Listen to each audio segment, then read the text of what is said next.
2 தினங்களாக தென்காசி, கன்னியாகுமரி, திருநெல்வேலி, தூத்துக்குடி போன்ற பகுதியில் மிகப்பெரிய மழை அங்கே பெய்து கொண்டிருக்கின்றது. தமிழகத்தினுடைய முதலமைச்சர் அவர்கள்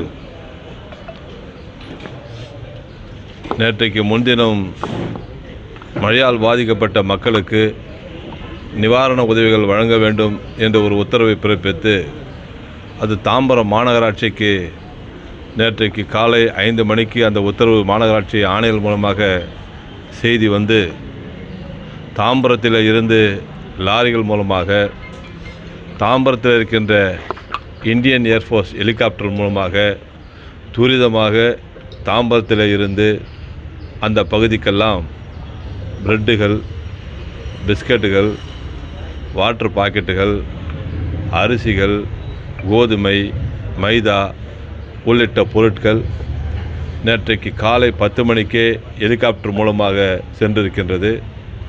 அதற்கு பின்னால் நேற்றுக்கு மாலை முதல் லாரி சரியாக 3:30க்கு இங்கிருந்து ஒரு 15 டன் ஏற்றிக்கொண்டு தூத்துக்குடிக்கு சென்றிருக்கிறது.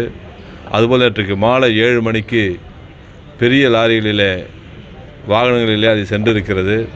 அதுபோல் இன்றைக்கும் பிரெட்டுகள், பிஸ்கட்டுகள் போன்ற வாகனம் இன்றைக்கும் கடைசியாக ஒரு வாகனம் இங்கே சென்றிருக்கின்றது. ஆக முதலமைச்சர் உத்தரவின் பேரில் தாம்பரம் மாநகராட்சி அந்த பணியை வெகு விரைவாக எடுத்து சென்று அந்த மக்களுக்கு சென்றடைகின்ற வகையில் அந்த பணியை இங்கே மேற்கொண்டிருக்கின்றோம். செய்திகளை உடனுக்குடனும் துல்லியமாகவும் தெரிந்து கொள்ள சப்ஸ்கிரைப் பண்ணுங்க.